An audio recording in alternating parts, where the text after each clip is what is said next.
If you ever played a back row heavy deck, you've probably wondered what are some of the best cards that can help you protect your back row from your opponent's many forms of destruction. And in this list we'll go some of the best cards that accomplish that goal in many different ways. And at number 10, we have Artifact Sanctum. This is a trap card which has the effect to special summon an artifact monster from your deck, and also has another effect where if this card is destroyed by an opponent's card effect, you can target one card in the field and destroy it.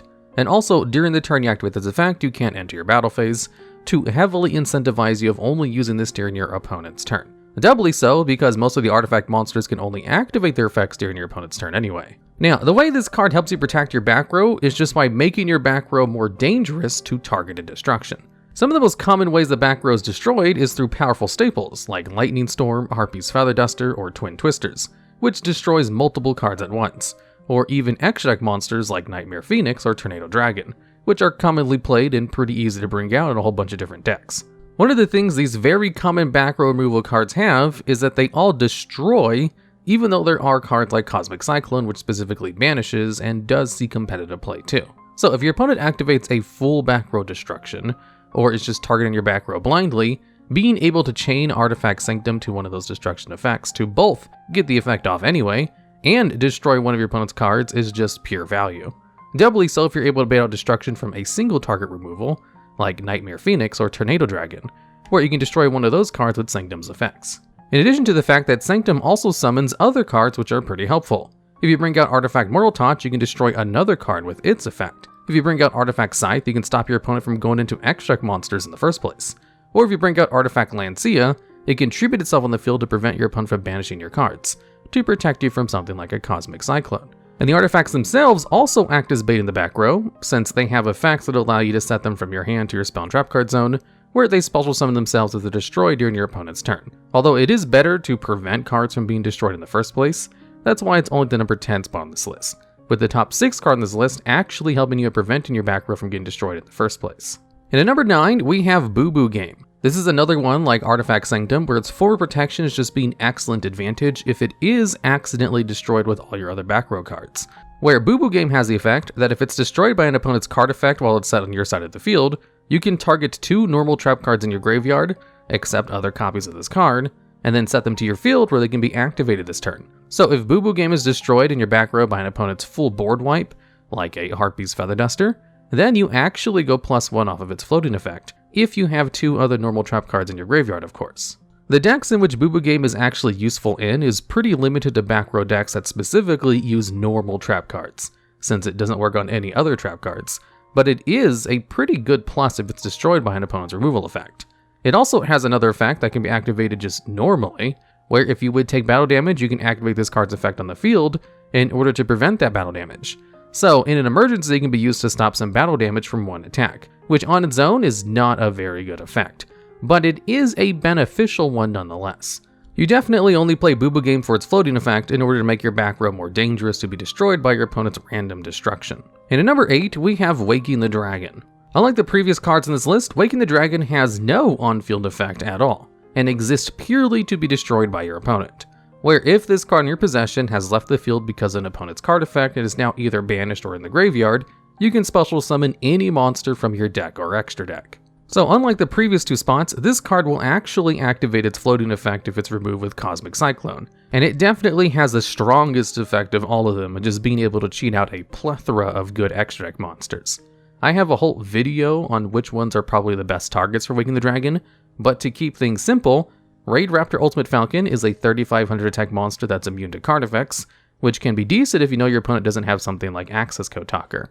If they do have Access Code Talker, and most likely don't have spell or trap card removal, then Infinite Track Fortress Mega Collapse might be a better option, as it can't be destroyed by battle or be affected by monster effects except by those of Xyz monsters. Naturia Exterio can negate spells and traps infinitely just as long as you have at least 1 card in your graveyard to start off with. The Last Warrior from Another Planet can prevent your opponent from summoning any monsters. Hot Red Dragon Archfeet Abyss gives you negate on a 3200 attack body. Tri-Brigade Shirag the Ominous Omen can be used to banish a card without targeting on its summon. And Crystal Clearwing Synchro Dragon can make itself immune to monster effects for a turn while gaining a whole bunch of attack, and it has a once per turn negate on a spell or trap card. So suffice to say, there's a lot of very good targets you can bring out, some of which can win you the game on their own against certain decks. And since Waking the Dragon is so powerful as a bait target, It's sometimes included in decks that run a lot of back row cards, just to make their opponent a lot more hesitant to actually trying to destroy their back row blindly. Especially since you can actually get out Waking the Dragon by searching it directly from your deck with Trap Trick, in response to your opponent activating something like Lightning Storm, which makes it all the more live. However, a big downside to Waking the Dragon is that its effect is negated by a very common hand trap, and also there's the fact where it doesn't actually stop your opponent from destroying your back row, it just might give you a very strong monster if your opponent does do it. And at number 7, we have Mana Dragon Zirnitron. This is a level 6 dragon monster which has the effect that, if a spell or trap card you control leaves the field because of an opponent's card effect, and is now either in the graveyard or banished, you can special summon this card from your hand or graveyard. Then you can pick a spell or trap card in your graveyard or banished pile in order to set it to your spell and trap card zone. So basically, if your opponent removes one of the cards in your back row with something like a Cosmic Cyclone, you can then bring that card back and also special summon Mana Dragon Zirnitron. So while it doesn't actually protect a card per se, it does allow you to bring the card back to the field immediately afterwards, if you want to. The thing is, you don't have to pick the card which was removed from the field and triggered its effect. You can pick any of your spell or trap cards that's banished or in the graveyard, and then set that card into your spell and trap card zone. So if you really want to reuse the effect of a card like Monster Reborn, and it's currently sitting in your graveyard, then you can just grab that card back instead of whatever was destroyed. So just like the previous 3 spots, it doesn't actually protect your back row, and just gains benefits if your back row is disrupted. However, it at least allows you to bring the card back if you want, which is why it's a high spot on this list. And the fact that its effect can be used from the graveyard is just infinitely more valuable, since it's easier to get a card in the graveyard than it is to get it on the field or in your hand, and it's just pure advantage if you do proc the effect from the graveyard. However, just to note, Mana Dragon does banish itself after it uses the effect, so you can't infinitely reuse the effect. And at number 6, we have the Sanctum of Parshath. This is a continuous spell card which has the effect where, while this card is face up on the field, your set spell and trap cards cannot be targeted by or destroyed by card effects. So finally on this list about protecting back row, we come across a card that actually protects your back row. It also has some other effects where its name is treated as the field spell card, the Sanctuary of the Sky, while it's on the field of the graveyard. It gives a boost to your fairy monster's attack and defense by 300, and once per turn you can return up to a combination of 3 fairy monsters or counter trap cards with different names in your graveyard back to your deck. So, this card was obviously meant to work with counter fairy decks, which is a small archetype of cards that gain benefits when counter trap cards are activated, but one of their main drawbacks is that they're easily countered if all their counter trap cards are just destroyed in the back row. But this card works with any back row and doesn't need to be played with counter fairies in order to grant your back row protection. So if all you really want is just one card which prevents your cards from being destroyed or targeted by stuff like Cosmic Cyclone, then the protection this card provides is actually really good. But it doesn't really do enough, is vulnerable itself, and is pretty hard to search out if all you want is its protection effect, which is why it's not higher on this list, but does still make the list because it provides excellent protection like this video is all about. And at number 5, we have The Huge Revolution is Over. This is a counter trap card which has the effect where, if a card effect is activated which would destroy 2 or more cards on the field, you can negate the activation and then banish that card. Now, some of the best meta cards which destroy back row destroy 2 or more cards at the same time. As I mentioned earlier in the video, some of the most common back row destruction cards are Lightning Storm, Harpy's Feather Duster, and Twin Twisters, all of which destroy 2 or more cards at a time. So The Huge Revolution is Over is basically a counter to the best back row destruction meta cards in the game. And since it's used as a counter trap card, your opponent can't negate the effect unless they also have a counter trap card, which is actually pretty valuable, and allowed the card to see some competitive play over the years. However, if your opponent opts for single target removal, like Cosmic Cyclone, Nightmare Phoenix, or Tornado Dragon, then this card is kinda useless, and doesn't offer very much protection. So it is kinda niche in protecting your back row, but does a very good job protecting your back row specifically against some of the most common mass removal effects. And at number 4, we have Starlight Road. This is a trap card which has the effect that's very similar to the previous one, where you can only activate it if an effect is activated which would destroy 2 or more cards you control. Where you can then negate and destroy that card, then special summon a Stardust Dragon from your extra deck. Stardust Dragon is a level 8 synchro monster which has the effect on field, where if a card effect is activated which would destroy cards in the field, you can tribute Stardust Dragon in order to negate and destroy that card. And then if the card was summoned properly, it can special summon itself during the end phase to do it again on the next turn. Now, being special summoned through the effect of Starlight Road does not count as summoning the card properly. So if you bring out Stardust Dragon through the effect of Starlight Road, you basically only get to use the effect a single time, as it's not able to bring itself back. However, because you can both protect your back row from mass removal effects like Lightning Storm or Harpy's Feather Duster, then special summon a monster which can also protect yourself from something else, it is a little bit more valuable than the Huge Revolution is over, since it gives you a pretty good monster on the field which can also stop another destruction effect, or just be used for any other kind of play. So Starlight Road definitely seems just like a superior version of the Huge Revolution is over. However, it does have the disadvantage of just being a normal trap card, which means the effect is vulnerable to pretty much all forms of negation, because it doesn't have the ever-important Spell Speed 3 benefits as the Huge Revolution is over, which is a counter trap card. And having that effect on a counter trap card is actually a pretty good benefit, since the modern metagame is full of monsters that can negate stuff. So not having to worry about that with the Huge Revolution is over is pretty good.